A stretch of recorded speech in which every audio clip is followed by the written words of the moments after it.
Vamos lá? Vamos começar? Então vamos fechando os nossos olhos e trazendo à nossa frente Jesus. Sempre Jesus. Somos gratos a Ele pelo ensinamento, pelo carinho, por estar nos acompanhando. Esse irmão zeloso que está sempre ao nosso lado para que todos nós possamos sempre fazer o melhor. E precisamos fazer o melhor. Sem sombra de dúvidas. Mas para fazer o melhor é preciso se dedicar. É preciso se esforçar. É preciso buscar. Sim, as coisas não acontecem por acaso. Então precisamos sim buscar um entendimento maior, raciocinar, discutir, pensar, avaliar tudo.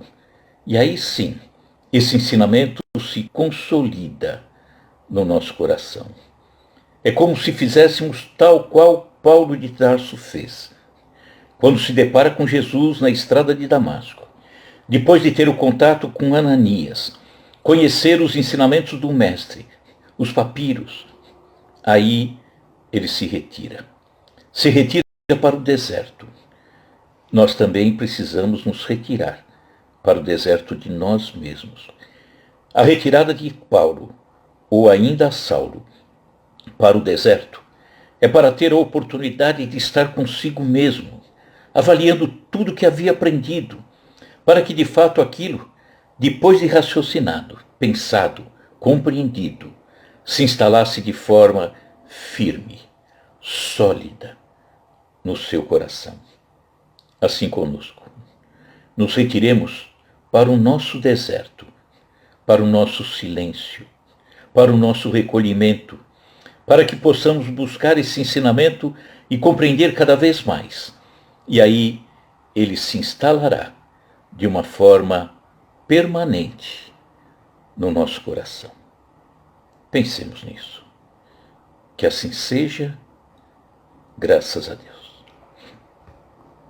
Bom, boa noite a todos. Mauro Santilli, que entrou aí. Paulo, tudo bom, Paulo? Tudo em ordem aí? Então, nós vamos... Renata, boa noite, Renata. Chegou também. Nós vamos dar uma... Nós estamos falando de perdão, né? E me perdoem por insistir muito, mas é que tem muita coisa para falar de perdão. Até porque perdão é aquilo que... A falta dele é aquilo que mais atrapalha a nossa caminhada. Por quê? Porque vamos nos deparar sempre com situações de dor, com situações de agressão, com situações de incompreensão. E quando nos deparamos diante, dessas situações, se não compreendermos, se não nos aprofundarmos no ensinamento do Cristo, portanto, não conseguirmos colocar dentro de nós a capacidade de perdoar, a vida vai ser complicada. Vai ser muito complicada. Então, é necessário que aprendamos, que falemos muito do amor, ou do perdão, do amor também, mas do perdão no caso, para que a gente coloque cada vez mais em nós esse pensamento. Preciso aprender a perdoar. É difícil? Óbvio que é. Se fosse fácil, todo mundo perdoava com a maior facilidade. Mas por ser difícil, é que vai nos pedir cada vez mais empenho, cada vez mais esforço, cada vez mais dedicação. É por isso, então, que nós estamos falando muito do perdão. E ainda vamos continuar um pouquinho, tá? Então, em cima daquilo que nós falamos na semana passada, recapitulando, para alguns recordando o que foi dito, para outros uma informação nova, mesmo aqueles que ouviram talvez tenha passado alguma coisa despercebida. Então sempre é válido a gente recordar aquilo que nós falamos, tá? Vamos lá então. Lembrar que nós precisamos trazer esses ensinamentos de Jesus para a atualidade. Século 21. Nós vamos insistir sempre nisso. Nós temos um programa num pool de rádios web, e o título desse programa é Jesus na atualidade. O objetivo é esse, é falar de um Jesus que nós vamos compreender hoje, nos dias de hoje, nas situações com as quais nos defrontamos em todos os instantes. Naquela época de Jesus não tinha trânsito, não tinha colisão de veículos. Então, hoje eu quero compreender o que ele falaria para mim e eu dirigindo. Eu quero compreender. Por que eu tenho que fazer isso? Por que eu tenho que tolerar o irmão? Por que eu tenho que dar espaço? E tudo isso é século XXI. Então, várias situações eu tenho que trazer esse Jesus para dentro de mim. Por quê? Porque não é aquela figura de Jesus. Vamos insistir bastante nisso também. É a filosofia, o ensinamento, o caminho que ele deixou é que precisa estar conosco, para que a gente possa aplicar em todos os ambientes. Então, tudo isso é atual. Muitos irmãos, ainda estão restritos àquele Jesus enclausurado dentro de um templo. Não, Jesus não é para isso, não. É também, mas não é para isso. Não é para ficar escondido dentro de um templo. Aquele Jesus que só se manifesta entre quatro paredes de uma igreja, de um centro espírita. Negativo. Jesus está conosco em todas as situações. Estamos, então, abordando a questão do perdoar 70 vezes, 7 vezes. Né? Falamos que Jesus se utilizava, há 2000 anos, das hipérboles, recordando um pouquinho, que eram figuras de linguagem que demonstravam um grande exagero. Né? Era uma coisa muito forte. Falamos, por exemplo, do camelo passar por um buraco de agulha. É mais fácil o camelo passar. Jesus se utilizava de coisas fortes, a hipérbole, para nos chamar a atenção, para que a gente fique pensando. Se ele falasse tudo muito redondinho, tudo muito natural, olha, é mais fácil um fiozinho passar pelo fundinho da agulha do que... Não, ele tem que chamar a atenção, tem que dar aquela cutucada. Ele falou, a qualquer um que tiver, lhe será dado. E aquele que não tiver, até o que ele pensa ter, vai ser tirado. Né? E aí, isso aí é tão forte, se aplica tanto nas situações de hoje, né? Em todos os ambientes. Exemplo, vamos dar um exemplo. Você que trabalha, está lá, trabalha numa empresa, tudo.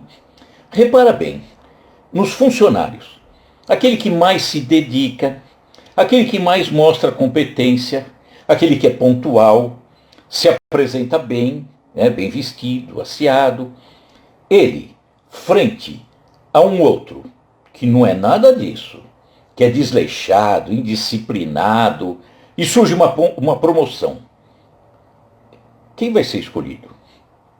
Então, aquele que tem vai ganhar. Aquele que não tem, até o que ele pensa ter, ele vai ficar sem, né? Então, nem se leva tempo de trabalho para ser indicado alguém, porque em primeiro lugar está a competência, a dedicação, a seriedade. Por isso que Jesus disse, há 2000 anos, e ele estava se referindo a você, a mim, no seu ambiente de trabalho, no meio de amigos, em todas as situações. Quando ele diz, aquele que tiver consciência, nós falamos, retidão, seriedade, determinação, perseverança, zelo, cuidado, controle, aquele que tiver isso tudo, a vida lhe trará maiores e melhores resultados. Tá aí, nós explicamos o caso do trabalho, né, de uma promoção, porque a vida lhe trará também tolerância, resignação, menos abalos, até menos abalos, a pessoa vai ter mais entendimento, perceberá que sempre será atendido naquilo que ele espera, não da forma como ele quer, mas da forma como ele precisa. E aquele que não tem? Naquele exemplo que demos do trabalho, aquele que não tem competência, não tem asseio, não tem esforço, não tem pontualidade, não tem nada, né?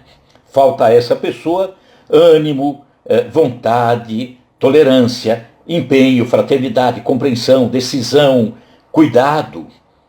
E a vida? trará para ele piores resultados. Então, essa pessoa que imagina ter alguma coisa, porque sempre imagina que tem, até o que ele imagina ter, ele vai perder. Vai perder, daqui a pouco está desempregado, né? Então, normalmente, uma pessoa assim, que não tem, não se esforça, né? É uma pessoa que é exigente sem ter méritos, é preguiçoso, descontrolado, ganancioso, egoísta, inquieto, sentindo ter cada vez menos. A pessoa sente cada vez mais desamparada. Deus se esqueceu de mim. É uma pessoa invejosa, uma pessoa descontente, irritada, sofrida, derrotada, né? Isso aí está aí na prática. Não está dentro da igreja, não. Está no mundo, que a gente tem que viver carregando conosco essa doutrina do Cristo, essa filosofia de Jesus. Outra que ele usou de hipérbole. Por que você vê um cisco, um cisquinho? Olha como ele agora diminui bastante. No olho do teu irmão e não percebe a trave, a madeira que está no teu próprio olho. Ele caprichava, né? Jesus caprichava mesmo. Então, ele está se reportando àquele que tem facilidade de ver o problema, o ruim, no outro. Ah, nós somos especialistas, estamos sempre olhando para o outro. Mesmo que seja algo até pequeno, por isso que ele falou do cisco. É mais fácil você ver um cisquinho no olho do outro do que ver uma trave no teu próprio olho. Falamos da história da mulher que, da janela dela, ela criticava a vizinha dizendo que ela lavava muito mal a roupa. Na verdade, era a vidraça dela que estava suja. Se Jesus usou de hipérbole, nós falamos semana passada, se utilizou também de metáforas.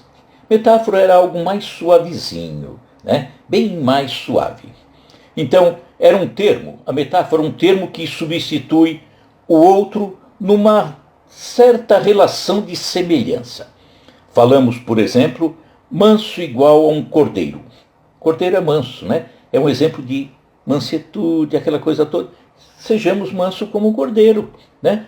Então, o objetivo de Jesus era chamar a atenção e fixar em nós esse ensinamento dele, né?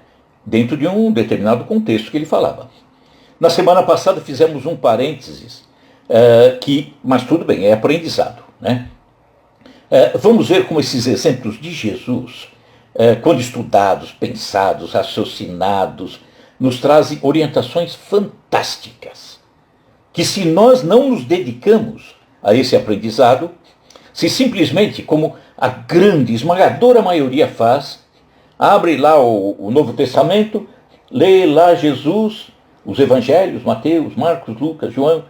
Ai, que bonito, como Jesus era bonito, como Jesus curou aquele cego, e fica só nesse verniz. Jesus é muito maior que isso. Já é bonito ler isso, mas ele é muito, muito, muito, infinitamente maior.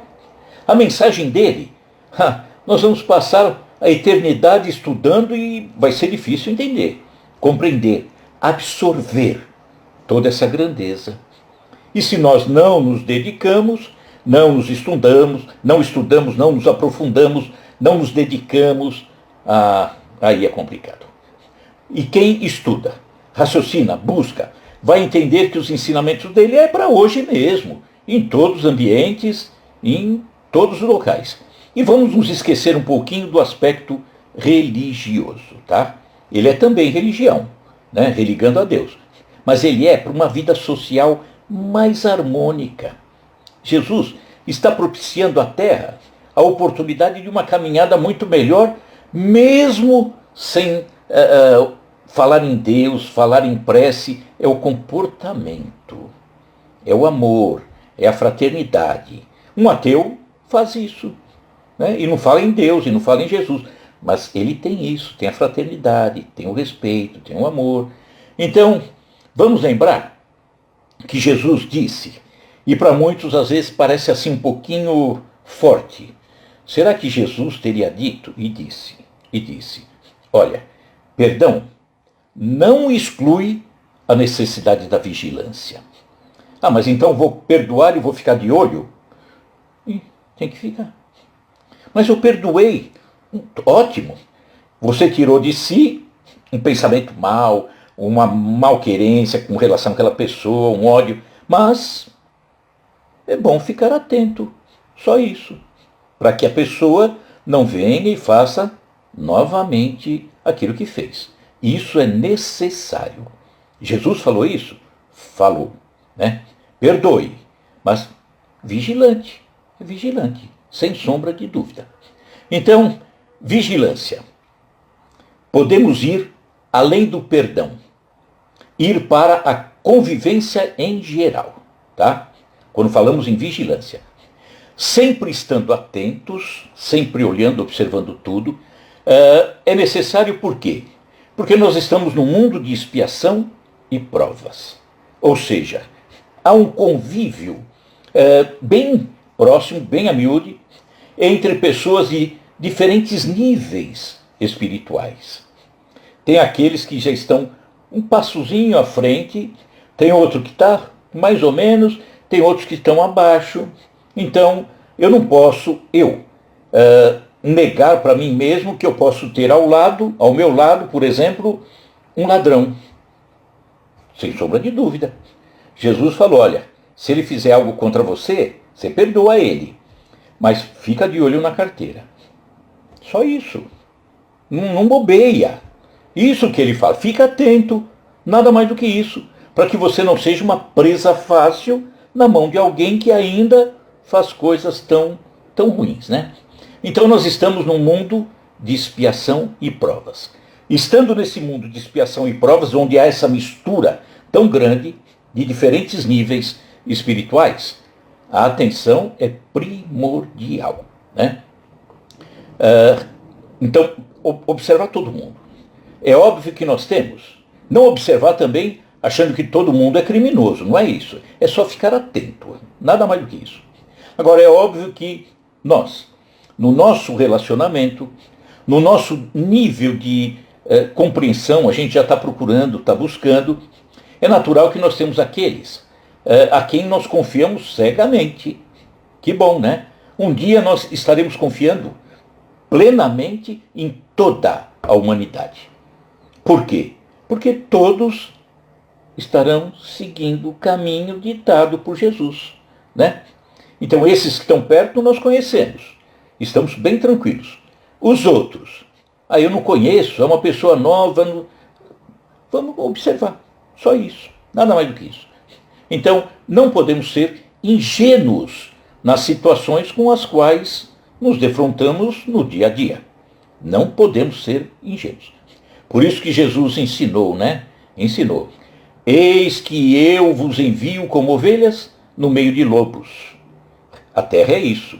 Tem parte que é mais ovelha e tem parte que é mais lobo, né? Aqueles que estão um pouquinho mais adiantados, aqueles que ainda não estão tanto.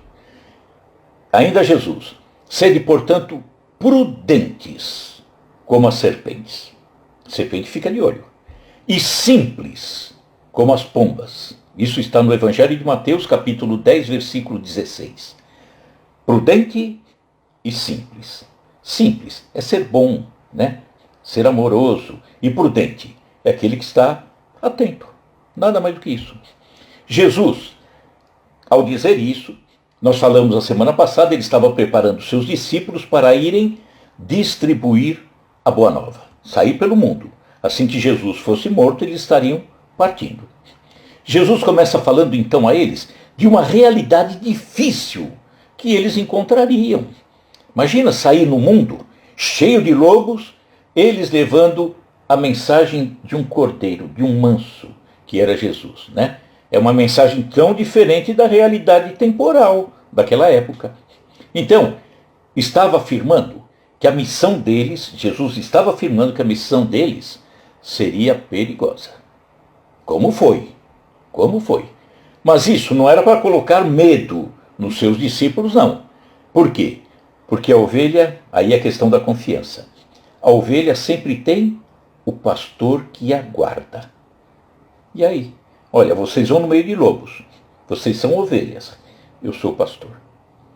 Olha que bonito, né? Então, confie em mim. Eu estarei atento. Então, era para que houvesse uma atenção por parte dos discípulos. Por isso que, nessa frase, prudente como as cobras, simples como as pombas, ele em primeiro lugar fala, prudente como as cobras.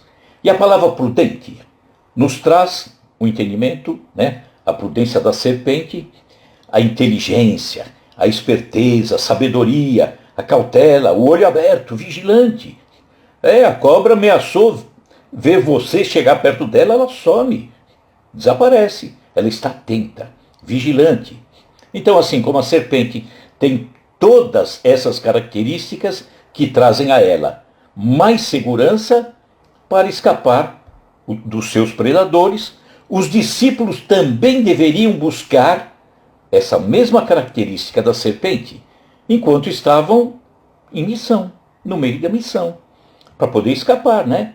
E depois é que ele falou, então, prudente como a serpente, mas simples como as pombas. A palavra simples aponta para algo sem maldade, livre de malícia, né? Portanto, a bondade, o amor. E o foco aqui, dito por Jesus, é que seus discípulos não podiam perder essa essência, a essência da bondade, do respeito, do amor. Então eles eram simples como a pomba. Então um amor que era próprio do mestre que tanto enfatizou na sua mensagem. Então não perder a confiança no pastor, ter vontade, determinação. Por quê? Exigia deles isso. Porque às vezes é tão fácil desistir diante das dificuldades. Como é fácil desertar? Ah, não, cansei. Os discípulos não podiam fazer isso. Nem nós podemos. Não devemos. Poder podemos, mas vamos ter que recomeçar depois. Os discípulos tinham que levar essa mensagem.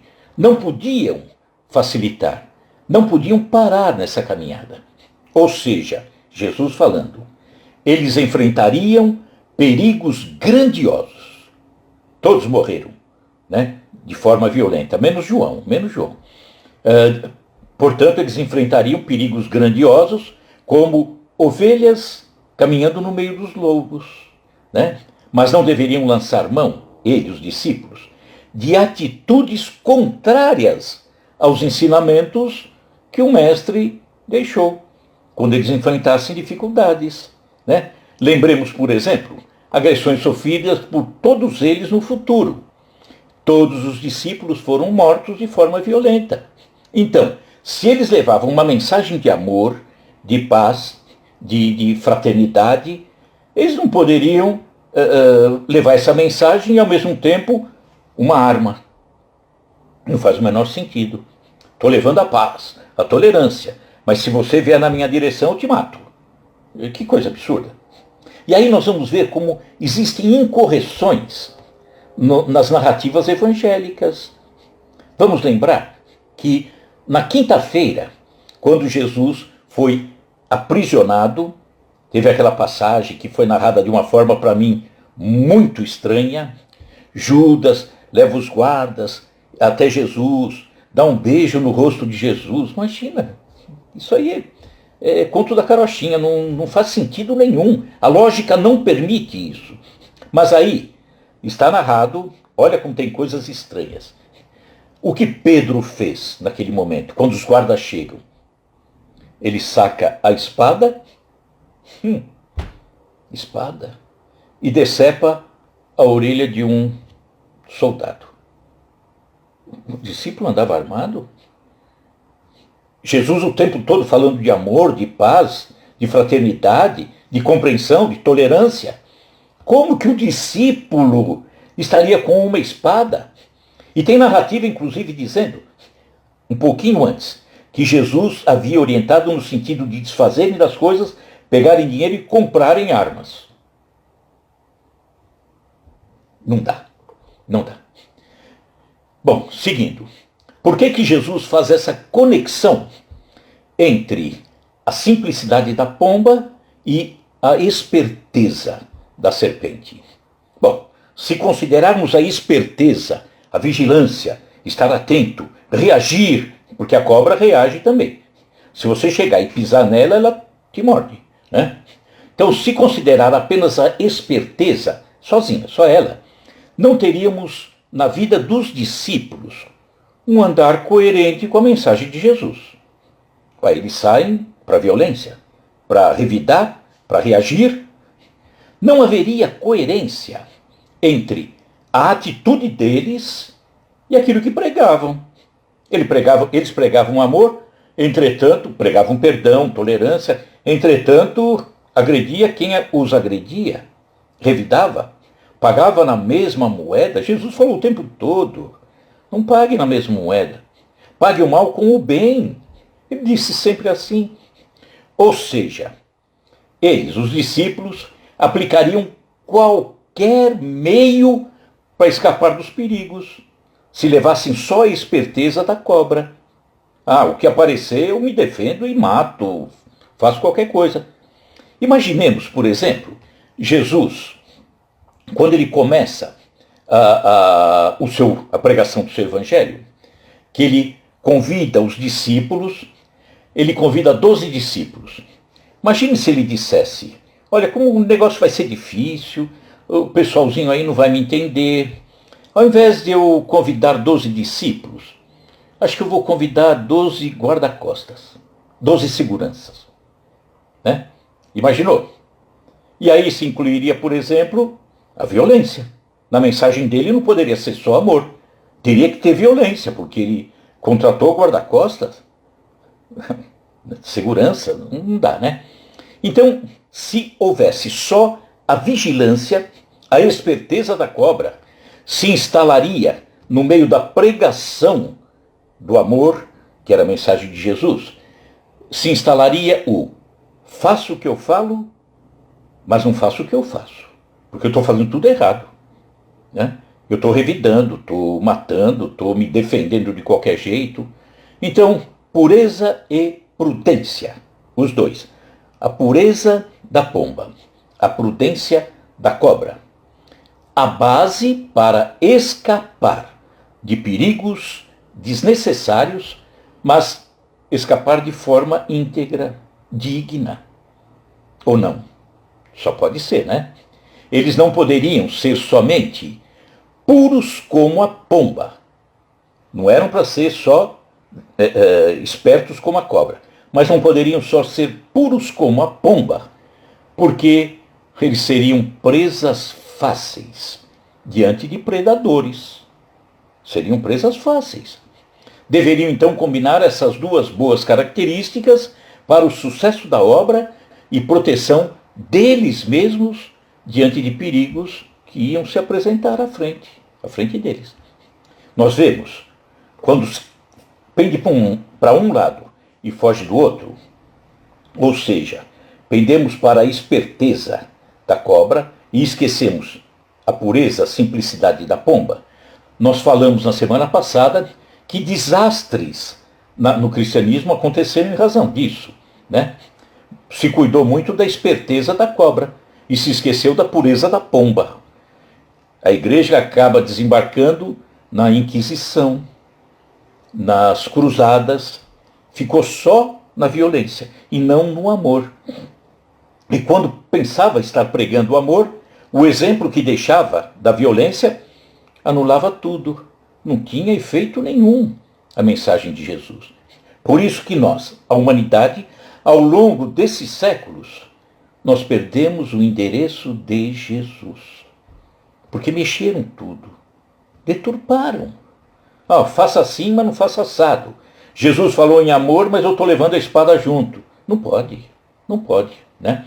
Então, mesmo até em questões de interpretação dos ensinos do mestre, quando se ficou mais na violência da cobra, ou na prudência da cobra, nós caímos na violência de Deus, e não a doçura de Deus.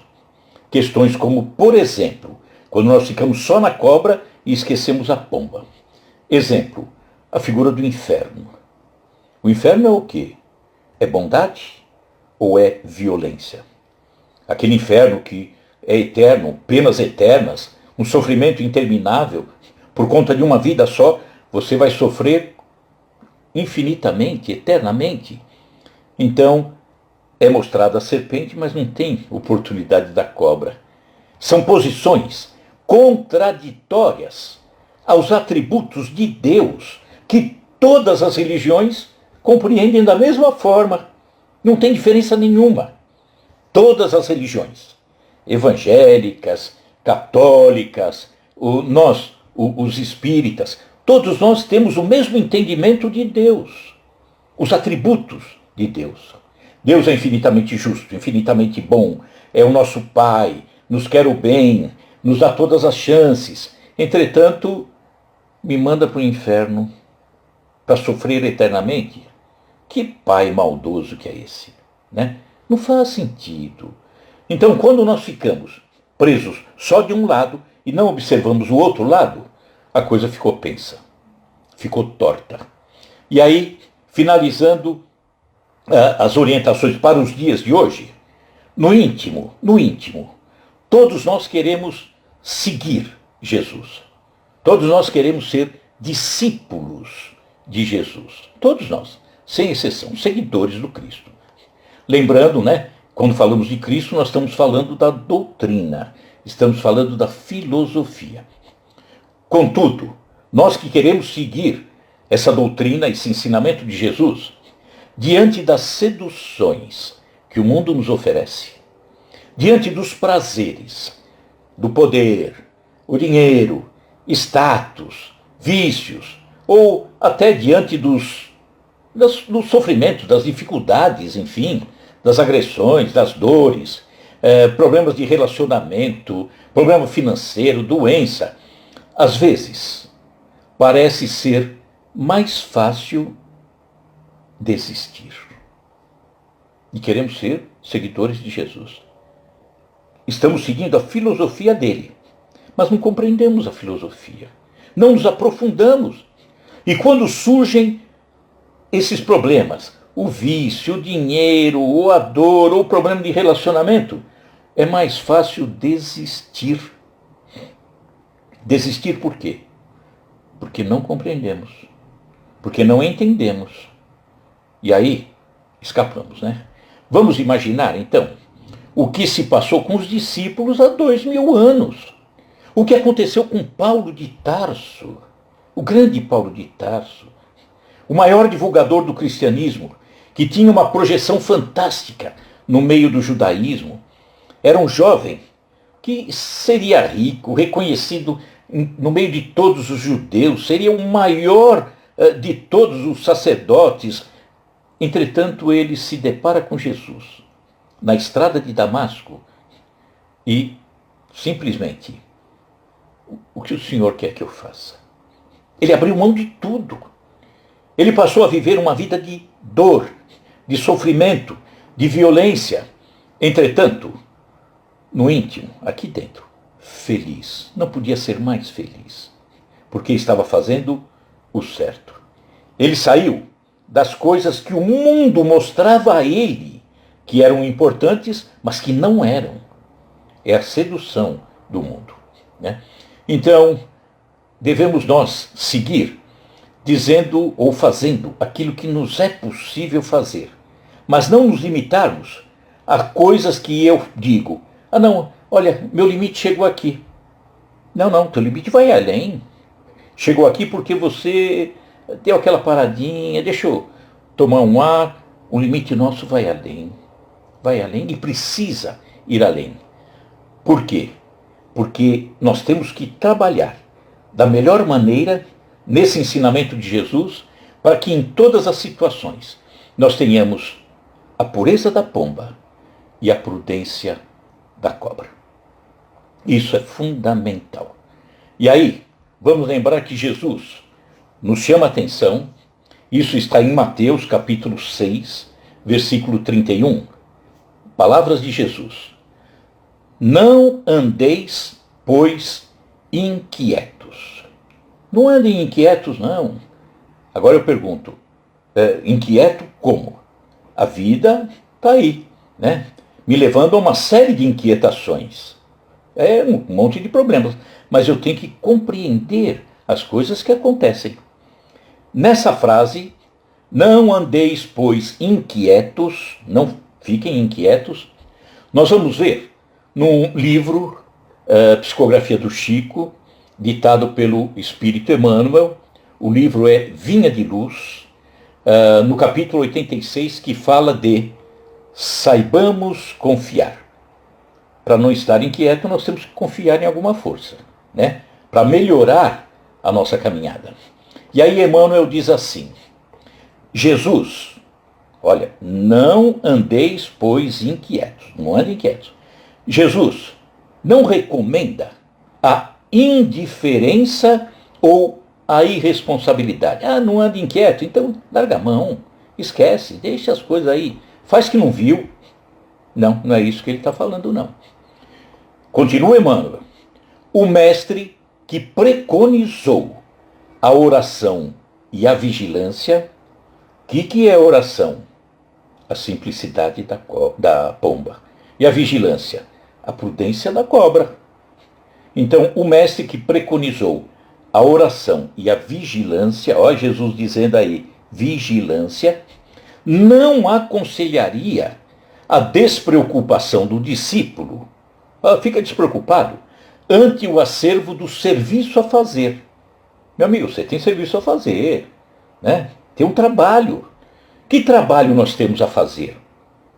Primeiro trabalho, desembarcamos aqui na Terra, quando nascemos. Primeiro trabalho é viver essa vida para o nosso crescimento. E quando vamos encontrando esse crescimento, auxiliar os outros também, passando esse ensinamento para que eles também deem a si mesmos a oportunidade do crescimento. Ninguém veio aqui a lazer. Ninguém veio a passeio. Viemos a serviço. Então, temos que seguir com a prudência da cobra e a simplicidade da pomba. Continua Emmanuel. Jesus pede apenas combate ao pessimismo crônico. Pessimismo crônico. Sabe, nós temos que estar sempre ativos, sempre decididos. É aquela questão de pôr a mão no arado. Quando põe a mão no arado é para ir para frente. Se você põe a mão no arado, como disse Jesus, aquele que põe a mão no arado e olha para trás, não é digno de mim. Por quê? Porque o arado só tem uma função: sucar a terra, para que se jogue a semente, para que possa produzir e alimentar. Agora imagine se eu ponho a mão no arado e trago o arado para trás. Coitado do meu pé, né? Então ele orientava no sentido de combater o pessimismo crônico. E continua Emmanuel. Claro que nos achamos a pleno trabalho. O trabalho nosso não para, nunca. No nosso crescimento, na nossa busca. Se parar, perdemos tempo. A encarnação vai perdendo o sentido. Estou marcando passo. Estou passeando de bicicleta ergométrica. Pedalo, não sai do lugar, né? Claro que nos achamos a pleno trabalho, diz Emmanuel, na lavoura do Senhor, dentro da ordem natural que nos rege a própria ascensão.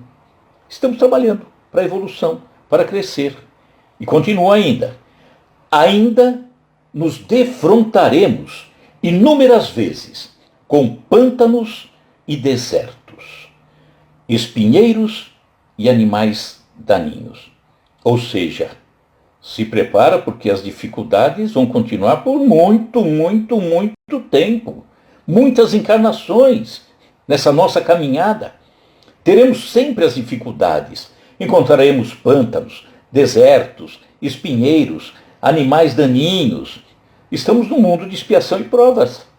Muita gente quer caminhar pelo mundo no meio de flores. Não dá. De jeito nenhum.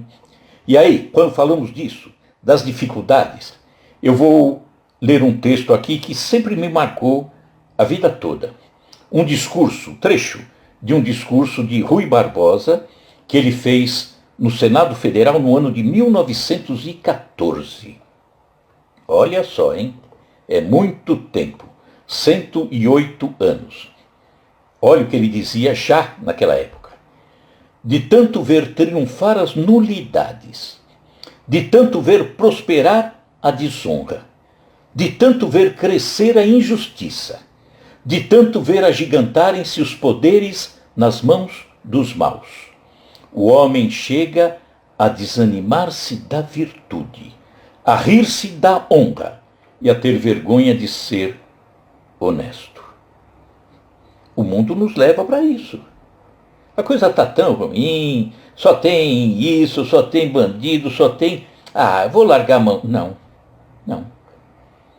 Quanto pior, mais trabalhos nós teremos, né? Mais atitudes temos que mostrar. Então o mundo é isso há muito tempo, para não dizer sempre, né? Continua Emmanuel. Urge, porém, renovar atitudes mentais na obra que fomos chamados. Renovar atitudes mentais, aprendendo a confiar no divino poder que nos dirige. É ter seriedade. Seriedade na busca do melhor entendimento. Ter responsabilidade. Eu vou aprender, eu tenho que fazer. Não aprender só para teoria estar comigo, tem que ter a prática, né? Nada de indiferença com as melhores orientações do mestre. Trabalhar incessantemente. Continua Emmanuel. Em todos os lugares há derrotistas intransigentes. Em todos os lugares. Sabe aquele que nada está bom para ele? É um derrotado, né? Um pessimista que não, de mão cheia. Então, nós vamos encontrar muito. Não podemos permitir que esses atrapalhem o nosso otimismo. E aí ele explica, Emmanuel, esses pessimistas sentem-se nas trevas, ainda mesmo quando o sol fulgura no zênite. O sol está em cima deles, mas eles se sentem nas trevas. São os incapazes de ver o que de melhor existe na sua caminhada. Não existe nada de bom. Tudo é derrota para pessoas assim. Você conhece alguém que tem esse comportamento? Deve conhecer, né? É triste, é triste. Para eles, tudo é perseguição. Tudo é doloroso, né? É tipo o leão da montanha. Vida, nada é bom. Nada satisfaz. Nada desperta uma pessoa assim. Diz um ditado que o homem não morre quando para de respirar. Quando ele para de respirar, ele apenas cai. O homem morre ou desencarna quando ele para de sonhar. Se eu perdi o sonho, se eu perdi a esperança, estou morto. Posso estar respirando, mas já estou morto. Nós temos pessoas assim, que respiram, vão de um lado para outro, mas estão mortas. Por isso que Jesus, há 2000 anos, quando ele conversava com alguém que vinha pedir uma orientação, Jesus muitas vezes dizia assim: irmão, faça isso e viverás. Mas a pessoa não estava viva. Estava conversando com Jesus, respirando, olhando. Não estava viva, não. Estava ali naquela angústia, naquela derrota, naquela queda, e não despertava para a vida. Então Jesus falava, faz assim, você vai viver, meu. Faz isso. Continua Emmanuel. Enxergam pessoas assim, enxergam baixeza nas criaturas mais dignas. Ninguém presta. Para pessoas assim, ninguém presta. Ninguém é confiável. Isso é julgamento. Não confio em ninguém. É diferente daquela avaliação que Jesus nos fala da vigilância. Aí é diferente. Não estou fazendo julgamento, não estou com ideia preconcebida de alguém. Olha, estou vendo aí Vera Matias. Olha, Vera Matias, deixa eu ficar de olho, porque se bobear ela rouba minha carteira. Não, não é isso. Isso é julgamento. Então, Jesus preconizava vigilância. Eu estou aqui, que eu cuide da minha carteira. Pronto, acabou. Né? Não importa se está a Vera, se está o Paulo, a Maria, não importa. Né? Gosto de todo mundo, respeito todo mundo, mas a vigilância natural, não julgamento, vigilância, isso é necessário. Continua Emmanuel. Marcham, pessoas assim, marcham atormentados por desconfianças, é outra coisa, hein? Atrozes. E por suspeitarem de todos, não tem nada a ver com aquilo que Jesus diz, né? Da vigilância. Por suspeitarem de todos, acabam inabilitados para colaboração produtiva em qualquer serviço nobre. Então, acabam pessoas assim criando seus próprios infernos. Aqui dentro. A consciência, como é que fica? Eu estou olhando, todo mundo é ladrão, todo mundo me agride, todo mundo é isso, todo mundo é aquilo. Então são mentes que acabam se perturbando. São corações dilacerados, que vivem de forma isolada, no seu mundinho particular. É o mundinho só dele, né? Continua Emmanuel falando dessas pessoas. Aflitos e angustiados, desorientam-se a propósito de mínimos obstáculos, inquietam-se com respeito à frivolidade de toda sorte, e se pudessem, pintariam o firmamento à cor negra, para que a mente do próximo lhes partilhe a sombra interior. Tudo desorienta pessoas assim, né? Pessoas que veem a maldade em tudo, desorientam-se total. Se pudessem pintar o céu de preto, porque para eles o céu é preto, ele pintaria de preto para que o céu ficasse preto para você também, para mim também. Terrível, né? Agora imagine se os discípulos, há 2000 anos atrás, tivessem feito isso, que Emmanuel orientou, que Jesus orientou. Imagine se eles tivessem feito. Olha, questão dos demônios está aí, né? Os espíritos ainda estão sofridos, porque não existe demônio como se imaginou no passado. Por sofrerem, esses espíritos ainda em condições inferiores, eles querem empurrar os outros para o sofrimento também. Então, como que eles distribuiriam a boa nova levando isso? Como os discípulos espalhariam a boa nova pela terra se vivessem dessa forma, apenas observando a prudência da serpente, esquecendo-se da pureza, da simplicidade da pomba? Emmanuel ainda fala: na terra, Jesus é o Senhor que se fez servo de todos, por amor, e tem esperado nossa contribuição na oficina dos séculos. A confiança dele abrange as eras, todas as eras. Sua experiência abarca civilizações. Seu devotamento nos envolve há milênios. Jesus, então, espera que realizemos a tarefa que nos cabe fazer em todos os ambientes e em todas as oportunidades. E arremata assim Emmanuel: em razão disso, como adotar a aflição e o desespero? Como adotar isso, aflição e desespero, se estamos apenas começando a ser úteis? Mal estamos começando a ser úteis. Estamos despertando agora em nós o serviço, a fraternidade, o amor, o trabalho em favor do próximo.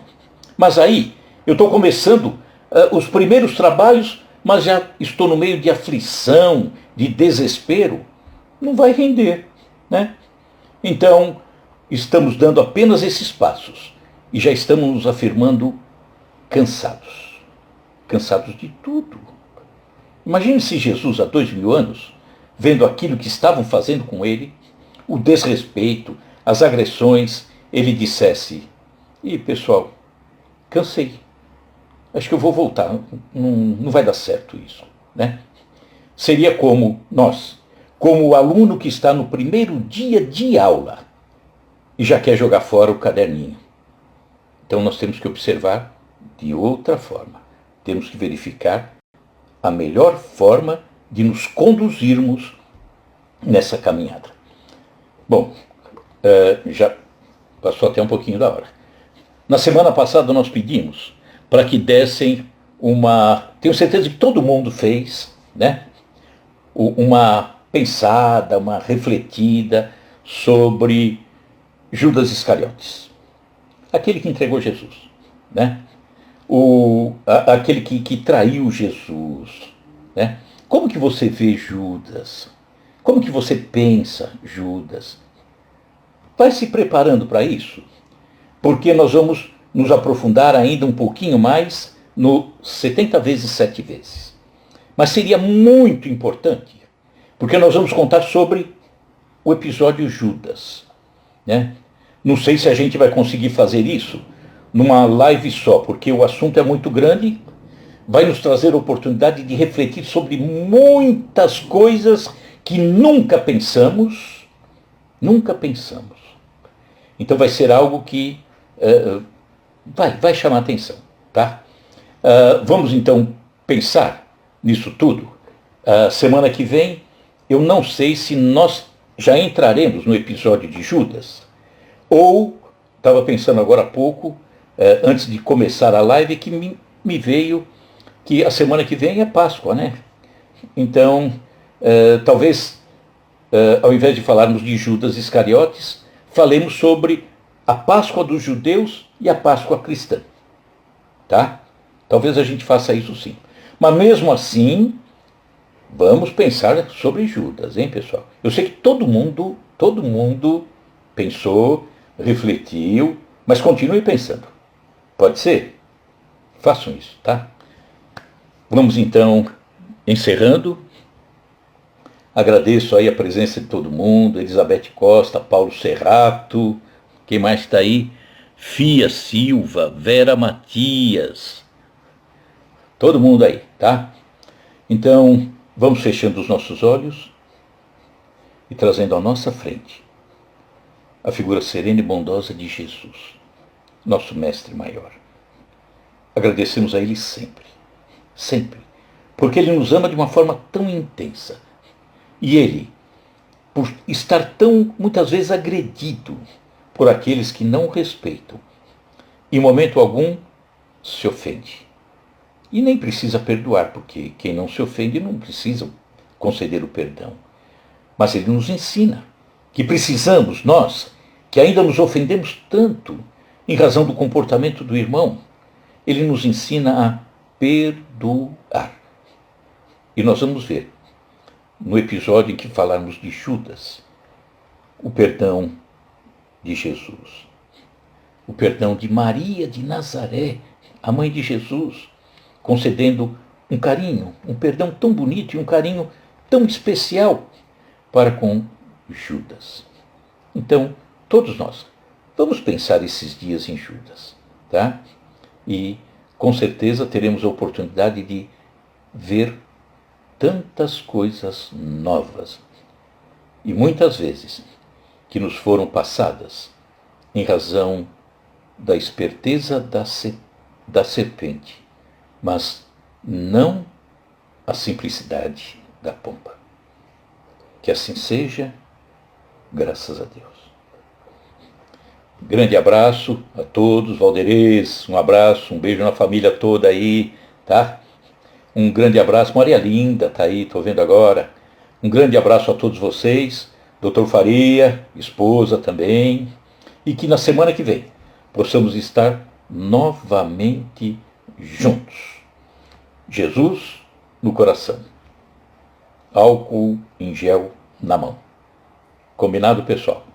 Tchau, muito obrigado pela companhia, pela presença e semana que vem juntos novamente, tá? Tudo de bom, pessoal. Muito obrigado, viu? Tchau, tchau.